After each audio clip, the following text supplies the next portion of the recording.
안녕하세요. 이미혜리 변호사입니다.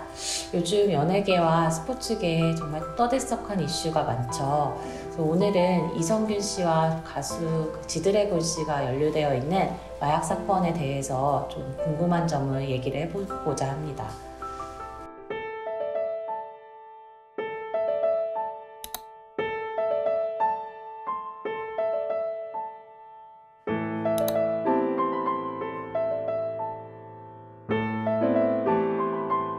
형사전문 변호사이신데 이번 마약 사건들은 어떻게 될까요? 보통 마약 사건은 혼자 하는 경우는 좀 드물고 계좌나 비트코인 같은 가상화폐 거래 흐름으로 총책에서부터 이제 문어발로 걸리는 경우, 내지는 다른 혐의를 수사하다가 같이 적발되는 경우, 또 이렇게 걸린 피해자들이 다른 사람을 지목해서 입건되는 경우가 많아요. 이번 건도 이성균 씨 같은 경우에는 유흥업소 실장의 진술로 범죄를 인지한 것으로 보이고, 또 지드래곤 같은 경우에도 이성균과의 별개의 사건이라고는 하지만 같은 경찰청에서 수사를 하는 거 봤을 때는 아예 관련이 없다고 보기 좀 어려울 것 같습니다. 아직 GD가 조사를 안 한 상태라서 추이를 지켜봐야겠지만 증거가 부족하면 수사 단계에서도 종결이 될 수 있는 가능성이 많죠. 그렇지만 일반 경찰서가 아닌 지방경찰청에서 수사를 하고 있고, 또 언론도 이렇게 시끄러워진 상황에서 그 수사기관이 단순히 이렇게 종결을 빨리 하려고 하지는 않을 것 같습니다.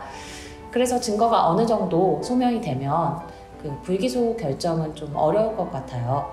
결국 법원에서 유무죄를 다투거나 양형을 주장하는 수순으로 갈 것 같습니다. 그런데 이성균은 진술 거부를 하고 있고 지드래곤은 전면 부인을 하고 있는 상태예요. 나의 아저씨 애청자로서, 또 여전히 삐딱하게 노래 들으면서 출근하는 저로서는 두 사람이 정말 마약을 하지 않기만을 바라고 있습니다. 그런데 수사기관이 굳이 증거가 없는 자를 소환해서 수사를 하지는 않기 때문에 변호사로서는 이제 이 두 분의 이제 혐의를 의심할 수밖에 없는 상황이에요. 보통 마약 사건 의뢰인분들이 저를 찾아오는 시점은 이미 경찰서에서 이제 소환을 했을 경우에 이제 많이 찾아오세요.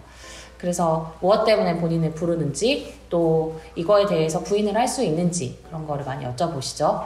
그렇지만 이제 모바일 검사를 하게 되면 6개월 정도는 대부분 이제 언제 마약을 했는지 시점이 나오기 때문에 대부분 그냥 혐의를 인정하고 좀 양형을 주장하는 쪽으로 설득을 많이 드립니다.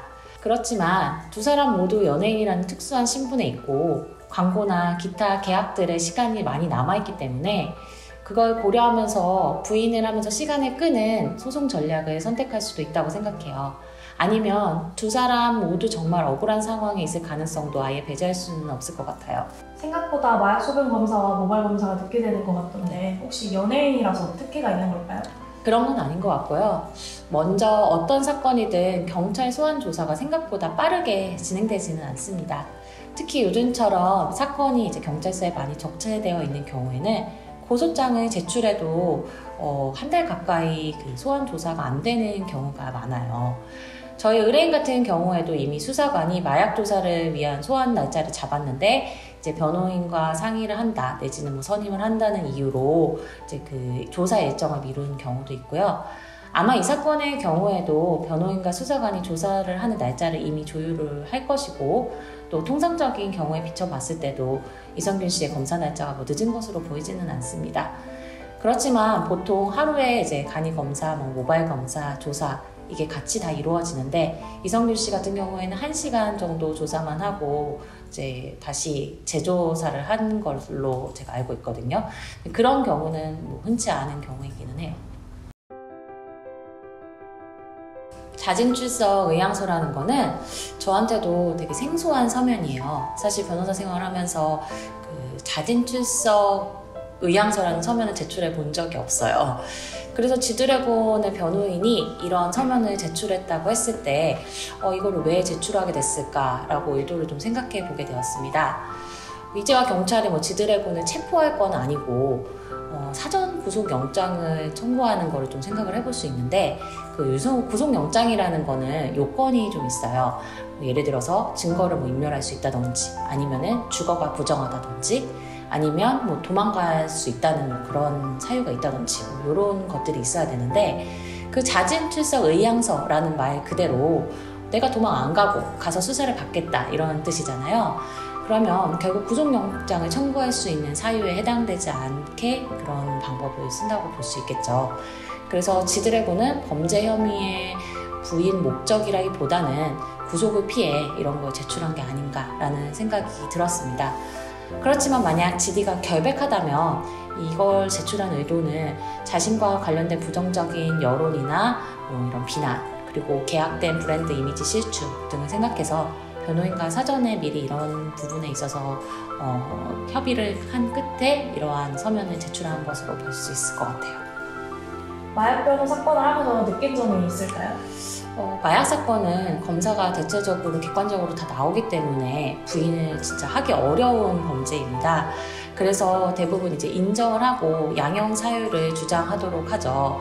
근데 마약 사건의 또 특이한 점이 피해자가 없어요. 그렇기 때문에 양형에서는 마약 퇴치 운동 본부에서 교육을 이수했다, 아니면 가정이 있다, 초범이다, 지금 마약 단약을 위해서 많은 노력을 하고 있다 등등의 양형 사유를 주장할 수밖에 없는 상황입니다.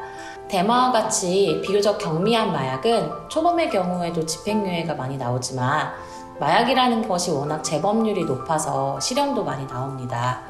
그래도 드물지만 의뢰인 중에서는 필로폰을 했다가 단약을 하고 한 10년 정도 정상적인 생활을 하고 계시는 분도 있어요. 그래서 이런 가능성을 믿고 변호인으로서 최선을 다해서 변호를 하려고 합니다. 감사합니다.